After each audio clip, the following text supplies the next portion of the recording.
কোরবানির পশুর বর্জ্য যেন দুর্গন্ধ না ছড়ায় কিংবা স্বাস্থ্য ঝুঁকি তৈরি না করে সেজন্য বর্জ্য অপসারণের উদ্যোগ নিয়েছে খুলনা সিটি কর্পোরেশন। বৃহস্পতিবার দুপুরে নগরীর তেঁতুলতলা মোড় থেকে পরিচ্ছন্নতা কার্যক্রমের উদ্বোধন করেন সিটি প্রশাসক নজরুল ইসলাম মঞ্জু। নগরীতে ১৪০টি নির্ধারিত স্থান ছাড়াও পাড়া মহল্লায় বর্জ্য অপসারণে কাজ করেন ৭৭২ জন পরিচ্ছন্নতা কর্মী। রাতের মধ্যে ১৫০০ টন বর্জ্য অপসারণের লক্ষ্য সিটি কর্পোরেশনের। ব্যাগের মধ্যে বর্জ্য নিয়ে সেই বর্জ্য আমাদের নির্দিষ্ট স্থানে রাখার জন্য এবং সেই আমাদের কর্মীরা সেখান থেকে নিয়ে আসবে। আমরা আমাদের সমস্ত শক্তি নিয়োগ করেছি, আমরা নিজেরাও মাঠে নেমেছি।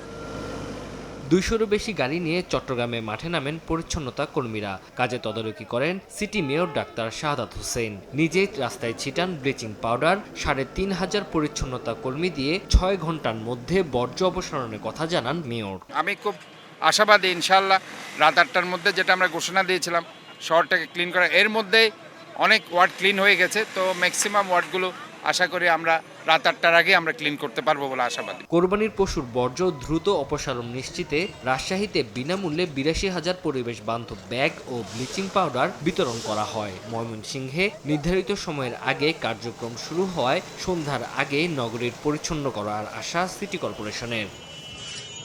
এদিকে রংপুরে বর্জ্য অপসারণে ১২ ঘন্টার সময় নির্ধারণ করা হলেও ৮ ঘন্টার মধ্যে কাজ শেষ হবে বলে আশা সিটি কর্পোরেশনের। তানজিল হাসনাত, সময় সংবাদ।